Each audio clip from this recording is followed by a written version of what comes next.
पवन लगे मत जाई से अभिप्राय है कि जो कर्म किए वो समय आने पर फल देते हैं, और मैं डरता हूं कि कहीं मेरे पाप कर्मों का फल देने का वक्त ना आ जाए, क्योंकि जब उसका वक्त आएगा तो मेरे जीवन से सब कुछ गया। बचती है सिर्फ चिंताएं, रोग, बचते हैं सिर्फ दुख, हानियां, बचते हैं सिर्फ क्लेश। ये सब कुछ चिन्ह हैं किसके? पाप फल दे रहे। और जब तुम्हारे पुण्य कर्म तुम्हें फल देते हैं तो तुम्हारे मन में अच्छे अच्छे भाव विचार उठते हैं, तुम्हारे मन में अच्छी अच्छी भावनाएं जगने लग जाएंगी, मंदिर जाना शुरू कर दोगे, संत अच्छे लगने लग जाएंगे, किसी सदगुरु के पास बैठने लग जाओगे। ये सब तुम्हारे पुण्य का फल है।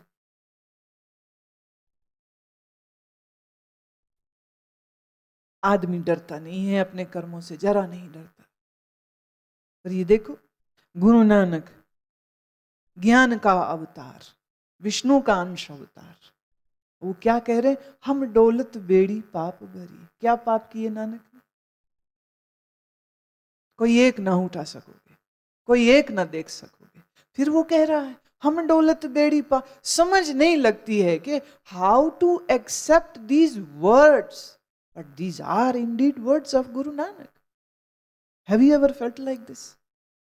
आपने कभी इस तरह महसूस किया जो गुरु नानक कर रहे? कभी नहीं किया। इसी को कहते हैं, कृष्ण कह रहे अमानित्व, इसी को कृष्ण कह रहे हैं अमानित्व, अमान। और इसी को कह रहे हैं अपने मन की शुद्धि। कैसे करते हैं शुद्धि? मन पर दृष्टि रहे, मन पर के अंदर क्या क्या विचार आ रहे हैं उन पर नजर रहे, तो ही तो पता चलेगा ना कि मन में क्या है। पर उसके साथ साथ श्रद्धा और भक्ति भी है। माने हमें पता है कि हमारे क्या दुष्कर्म हैं, और उसके बाद भी यह विश्वास है कि हे सदगुरु तेरी शरण में आए हैं, बिगड़ेगा कुछ नहीं, तू संभालेगा, तू बचा लेगा। गुरु के पास कोई जादू की छड़ी नहीं होती है। गुरु और चेले को परस्पर कार्य करना पड़ता है, परस्पर एक दूसरे की सहायता करनी पड़ती है। गुरु जो कहता है उसको सुनना, उसको समझना, मेरे हित में ही कह रहे। श्रद्धा नाम इस बात का भी है कि हम स्वीकार कर लेते हैं कि अगर मेरे कर्म का कुछ कठोर भाग मेरे सामने आ भी जाएगा, गुरु शक्ति देगा, मैं उसको भोग लूंगा, धीरज से उसको भोग लूंगा, मैं डरूंगा नहीं। मैं क्यों घबराऊं? इसे कहते भक्ति। देखिए, धर्म की राह पर चलने वाले अक्सर इस धोखे में रहते हैं कि जो पाठ करेंगे, ध्यान करेंगे, उनकी जिंदगी में कष्ट नहीं आएंगे। गलत। आते हैं, आएंगे। और ये जो तुमको कहानियां सुनाते रहते हैं ना, दुनिया भर के आचार्य और ये कथावाचक, तुम्हें धोखा दे रहे हैं। अगर वो तुम्हें ये कह रहे नाम जपो तुम्हारे सब कष्ट कट जाएंगे, कोई नहीं कटते। सिर्फ इतना होता है कि जितना आप मंत्र जप करते हैं, जितनी आपकी गहरी आस्था और श्रद्धा होती है, उतना ही कठिनतम समय को तुम बिना चोट खाए निकाल लेते हो।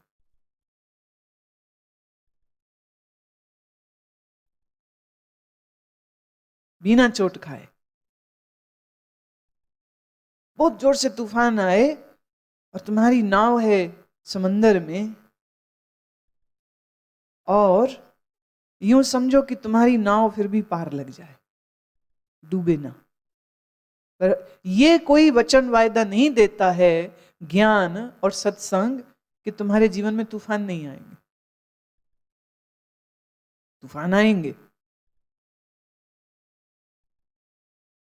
और तुम कहो अच्छा पार तो लग जाएंगे, पक्का हो गया। इसके लिए फिर मैं कहूंगी, इसमें भी अगर तुम शर्त रख रहे हो तो भी भक्ति की कमी है। भक्ति की क्या है कीमिया, और वो ये है, वो कहते चाहे तारो चाहे डुबाओ, कोई फर्क नहीं।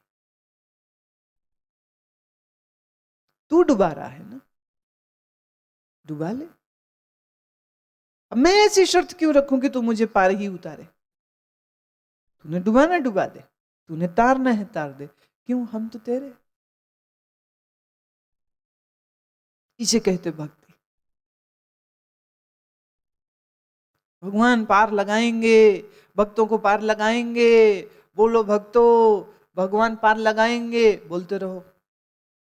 जो उसने डुबाना है तो डुबाएगा ही। पर भक्त ये जानते हुए डूबता है और डूब करके भी शिकायत नहीं करता है, क्योंकि उसे निश्चय है कि तू ही डुबा रहा है।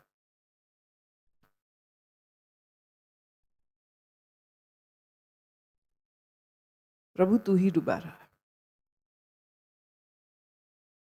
अगला श्लोक लेते हैं।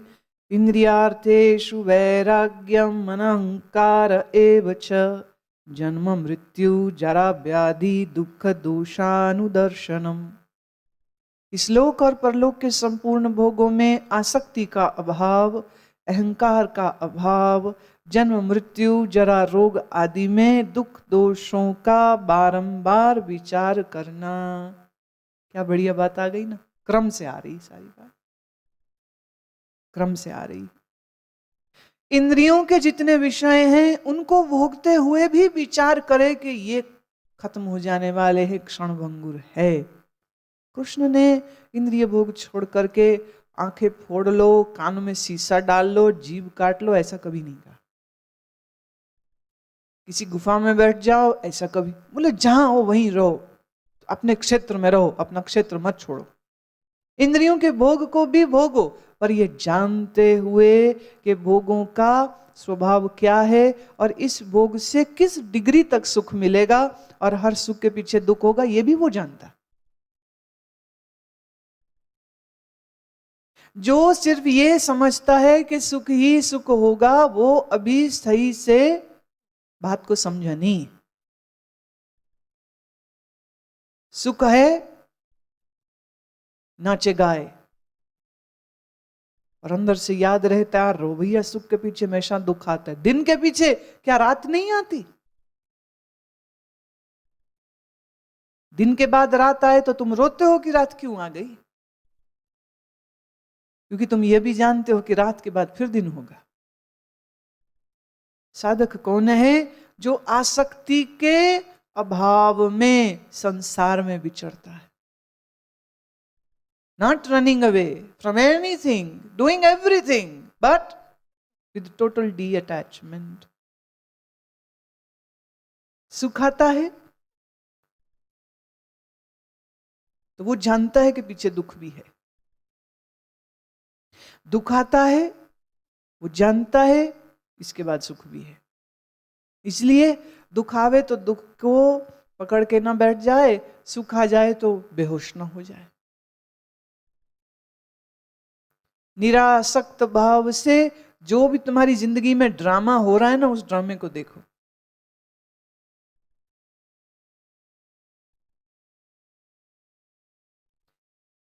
जो तुम्हारे नाती पोते दोते आकर के तुम्हारे घुटने से चिपके, और तुम्हारे बच्चे, तुम्हारी बेटा बेटी तुम्हारे से आके चिपके और मम्मी मम्मी पापा पापा गाना गाएं, तो उस समय निरासक्त रहो उस समय कि ये तेरे नहीं है, ये तू नहीं है, ये क्षण भंगुर।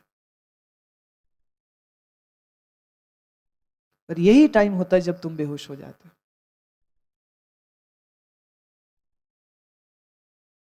कोई पिक्चर शुरू होगी तो खत्म भी होगी, और खत्म होती है तो फिर शुरू भी हो जाती है। जिंदगी एक खेल है, चलचित्र है ये भी, चलचित्र है ये भी। देखो इस खेल को, पर निरासक्त भाव से देखे, अन अहंकार, अहंकार रहित होकर के देखे। मैं पहले भी कहती हूं, आज फिर कह रही हूं कि ये ऐसी पिक्चर है जिसमें तुम खुद एक रोल अदा कर रहे हो। इट्स नॉट लाइक दिस के स्क्रीन पे पिक्चर चल रही है और तुम कुर्सी में बैठ के देख रहे हो। ये ऐसी पिक्चर है जिसमें स्टोरी का तुम भी एक पात्र हो। और मजेदार बात यह है, इसकी स्क्रिप्ट तुमने देखी नहीं पहले। ज्योतिष क्या है? उसी स्क्रिप्ट को समझने की कोशिश कि जिंदगी किस किस मोड़ में जाएगी। ज्योतिष क्या है? peeping into that script, what is there in my life, what is going to happen.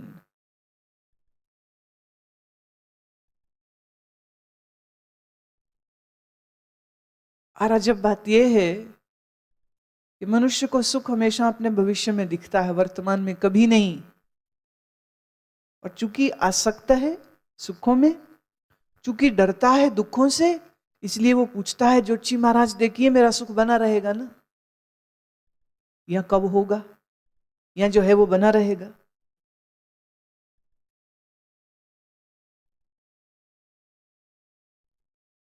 डरे हुए सहमे हुए लोग,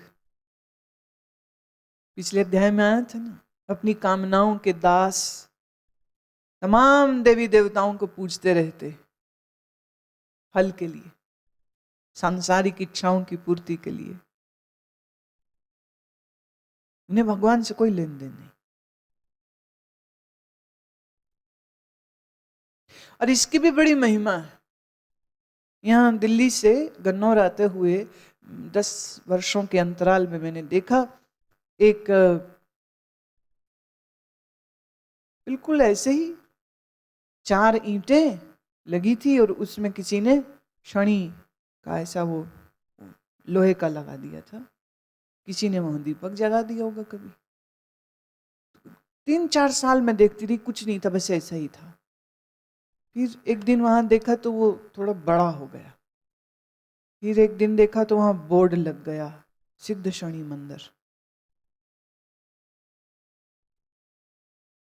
और फिर सुनने में आया, कहते तो बड़ा प्रसिद्ध हो गया, बड़ी दूर दूर से दुनिया आई है।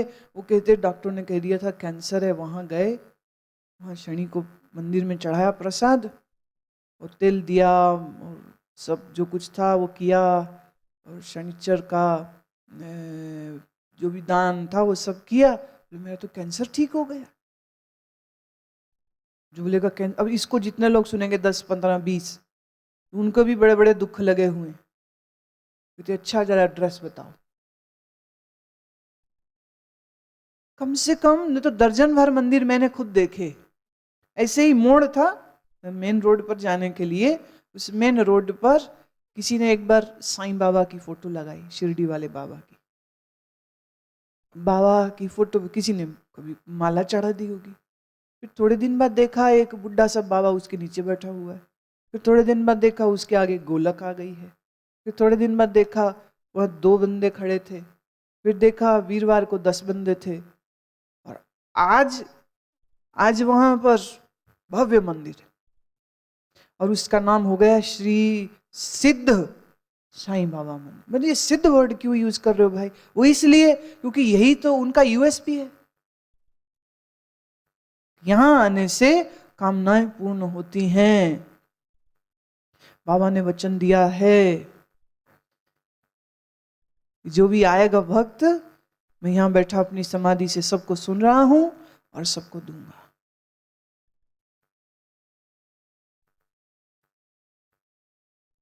पिता अपने प्रिय वस्तु को अपने पुत्र को देगा, सत्य है। साईं बाबा को प्रिय संसार था क्या?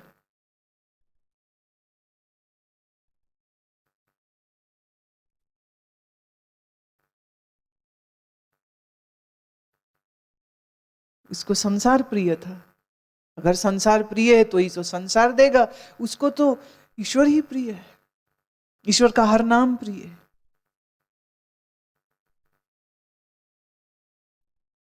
ऐसी कितनी ही बातें उनके साथ चली हैं कि एक ने कहा कि मैंने पंढरपुर जाना है दर्शन करने को, तो उन्होंने हाथ मार के कहा अरे कहां जाना, कहां जाना?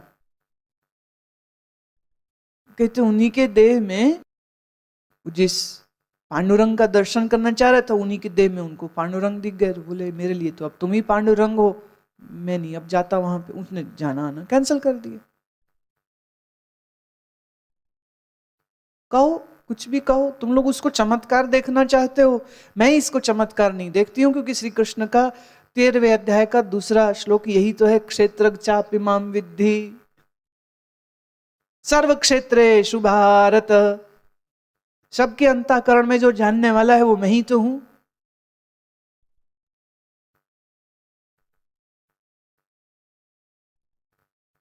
मंदिरों, गुरुद्वारों, मस्जिदों, दरगाहों पर भीड़, ये भीड़ भगवान के भक्तों की नहीं है। ये भीड़ है जिन्हें संसार की कामना है, इसीलिए वो वहां पर गए हुए। या तो संसार की कामना है या तो वो जगह थोड़ा क्लाइमेट अच्छा होता है, लोग वैष्णो देवी जाते देवी का दर्शन करने, तो वेदर बहुत बढ़िया है, दर्शन के दर्शन और हनीमून का हनीमून। कई वर्ष पहले मैं गई थी, तो वहां पर जिस तरह लोगों को जाते हुए मैं देख रही थी, तो तमाम किस्म के लोग होते हैं, सब तरह के लोग होते हैं। पूछ के देखियो, कभी खुद जाने का अवसर मिले किसी भी तीर्थ किसी भी मंदिर पर, तो अपने आसपास जो भी कोई लोग हो ना, उनसे पूछना भी क्यों आते हो, क्यों आए हो। या तो कोई कामना पूरी हो गई है इसलिए आए हैं, या कोई कामना करने आए हैं इसलिए आए हैं, या एक सब जो है वो बस ठीक ही रहे सब इसलिए आए हैं। तो इनको हम संसार का भक्त बोले कि ईश्वर का भक्त बोले, क्या बोले। भगवत गीता कह रही है कि तुम्हारे भीतर जन्म मृत्यु जरा रोग आदि दुख दोषों का बारंबार विचार होना चाहिए। You should think about death and birth. कैसे हो जाता है जन्म? अद्भुत है जन्म होना, अद्भुत है। मृत्यु क्या है, इसका विचार होते रहना चाहिए। रोग क्या है, इसका विचार होता रहना चाहिए। रोगियों को देखे तो भी उस पर विचार करना चाहिए। तेरे में रोग नहीं है, इसका भी विचार करना चाहिए। रोग आ सकता है, इसकी भी विचार करनी चाहिए। मौत आएगी, इसकी भी विचार करनी चाहिए। कब आएगी इसके बारे में तो जरूर विचार करनी चाहिए। किस घड़ी, किस पल, किस मुहूर्त, किस समय, किस स्थान पर आएगी, इसके बारे में हमारे पास कोई ऐसा कंफर्मेशन तो है नहीं, तो विचार तो करनी ही चाहिए फिर। But how many of us do it? लोग के भोगों को भोगते हुए भी उनका विचार करें कि इसमें से निकला क्या, मिला क्या। आज ही करिएगा, आज रात्रि भोजन के समय पर एक तो भूख ना लगी हो तो खाना नहीं। एक एक्सपेरिमेंट दे रही हूं और छुट्टी भी दे रही हूं, करना चाहो तो इसको करिएगा। अगर भूख ना हो तो ना खाइएगा, भूख हो तो खाइएगा, और जब खाइए तो बहुत ध्यान से खाइएगा, साक्षी भाव से खाइएगा, होश पूर्वक खाइएगा। रोटी को तोड़ा, सब्जियां दाल में लगाया, उस पूरी क्रिया, उस पूरी हाथ की हरकत को, आंखों से भोजन को देखें, हाथ की हरकत को देखें, उंगलियां कैसे चली, किस किस हिस्से में रोटी को छुआ गया, और फिर कैसे हाथ हिला, बाँह हिली, रोटी मुंह तक आई, होंठों से मुंह तक जीभ में रखी, अब दांत हिल रहे हैं, चबा रहे हैं, खाई जा रही है, और जब निगलें तो उसकी मूवमेंट को भी देखें। और अगर तुम ठीक से देख पाओ तो जो पेरिस्टालसिस मूवमेंट होती है, जिससे फूड पाइप से खाना आपका स्टमक तक आता है, उस रीजन को भी देखा जा सकता है। यहां तक कि अमाशय में जब वो ग्रास गिरता है, so clearly you can see that. Watch when you eat. और अगर तुम इस तरह होश पूर्वक खाओ तो सच तो यह है, थोड़ा एक तो खाने की गति कम हो जाएगी। चपड़ चपड़ जो खाते हो, इधर उधर सामान गिराते हुए, वो सब नहीं होगा। धीरे खाओगे, स्पीड कम हो जाती। दूसरा, उसका अनुपात बड़ा सही हो जाता है, क्योंकि आप बिल्कुल दृष्टा होकर देख रहे हो तो कितना गया पेट में पता चल रहा है। पानी का एक घूंट भरा तो वो भी हलक से उतरते हुए कैसे नीचे गया, उसका पूरा रीजन क्लियर हो जाता है। Then you eat less. Then you don't have to do the fasting. Then you don't have to put yourself into a treacherous dieting. Then you will be on the diet all the time, and yet you will be eating so nutritiously, correctly.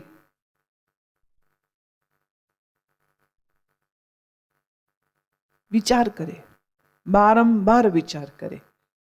और अगर इसको विचार करता रहता है तो उसके प्रभाव से अगला श्लोक बता रहे हैं भगवान, आसक्तिर्नभि श्रृंगः पुत्रदार ग्रहादिषु नित्यं च समचित्तत्वमिष्टानिष्टोपपतिषु पुत्र, स्त्री, घर, धन आदि में आसक्ति का अभाव और ममता का न होना तथा प्रिय अप्रिय की प्राप्ति में सदा ही चित्त का सम रहना, ये होगा। फिर अगर आप मृत्यु, जन्म, दुख, जरा, रोग के ऊपर विचार करते हैं, आसक्ति का अभाव रखते हैं और अपने जिंदगी में इन सभी लौकिक भोगों को भोगते हुए भी निरासक्त रहते हैं, तो क्या होगा?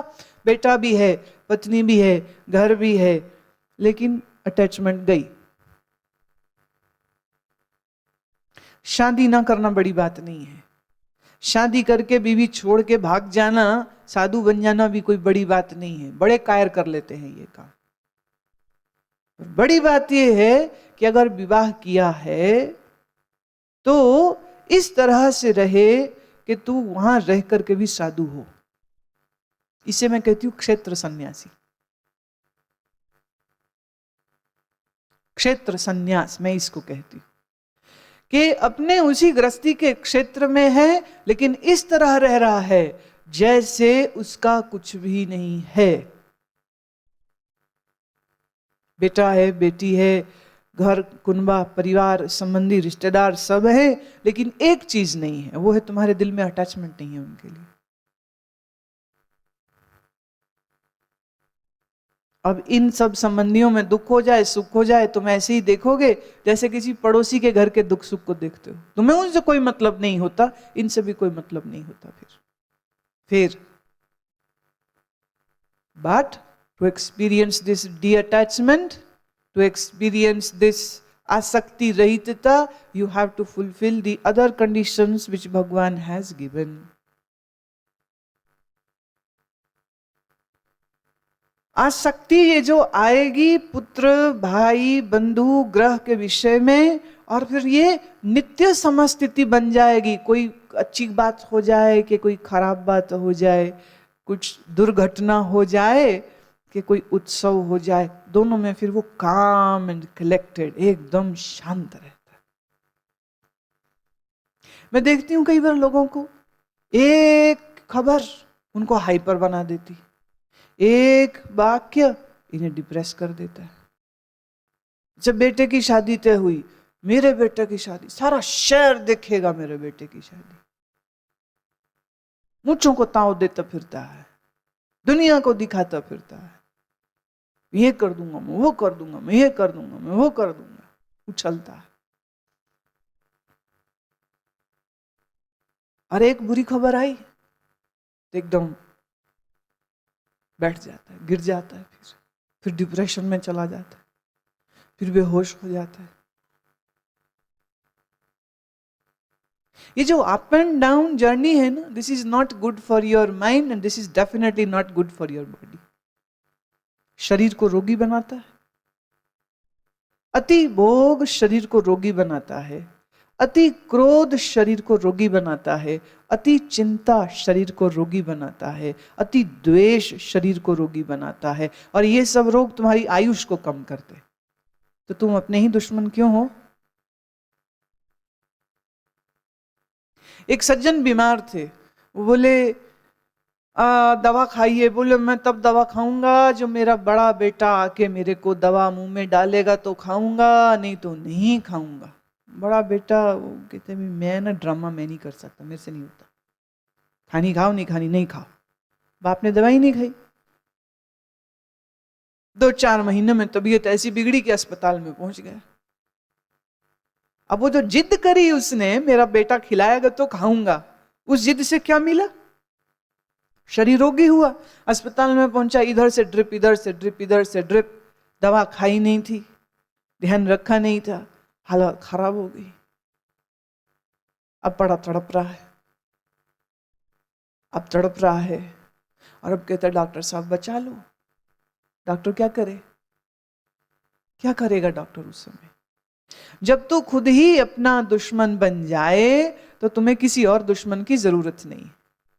एक बार की बात है, मैं किसी को देखने के लिए अस्पताल में गई, आईसीयू में, और वहीं पर एक मरीज था, उसको ऑक्सीजन लगी हुई, पत्नी उसकी पास में थी, विजिटिंग टाइम में पत्नी पास में थी और उसने जैसे ही मुझे देखा तो उसने हाथ ऐसे उठाए प्रणाम किया और मैंने उसके प्रणाम का जवाब दिया। तो अपना मास्क खुद उतारता है और उतार के उसने बुलाया मुझे, गुरु माँ। मैं कहो, कहते जी मैंने मेरा ना लीवर खराब हो गया, मैंने बहुत शराब पी, सब समझाते रहे कि मत पी, मैंने सुना नहीं, अब मेरा लीवर खराब हो गया है, मुझे बचा लीजिए, मेरे छोटे छोटे बच्चे। जिस लीवर को तूने डैमेज कर दिया है उसको अब कौन ठीक करेगा। खैर उससे बातचीत करी, थोड़ी सांत्वना दी उसको, कोई नहीं तेरा उपचार चल रहा है तो मंत्र जप कर। तो एक थोड़ी सी ढारस उसको आ गई। आई डोंट नो अगर उसने अंदर कोई होप बना ली हो, कोई कोई उम्मीद जगा ली हो, मुझे नहीं पता, लेकिन उतनी देर के लिए मैं देखो अब जो हो है सो है। अब इस समय तुम एक ही काम कर सकते हो कि और रो रो के अपने शरीर को फर्दर खराब मत करो। पत्नी से भी कहा भाई तू भी जप कर, बैठ के बच्चों की दुहाई और अपना मेरा क्या होगा मेरा, मैं ये राग मत सुनाओ उसको, already is in trouble, don't put more of psychological pressure on him, don't say this. वो बंदा बीमार पड़ा है, उसके मतलब मरने की नौबत आई पड़ी है और बीवी का ड्रामा चल रहा है, मेरा क्या होगा। भाई उसकी चिंता कर, हम मेरा क्या होगा, मेरे बच्चों का क्या होगा। स्वार्थ भाई इसी का स्वार्थ कहते हैं। और उसको नहीं रो रही है, रो अपने आप को रही है वो।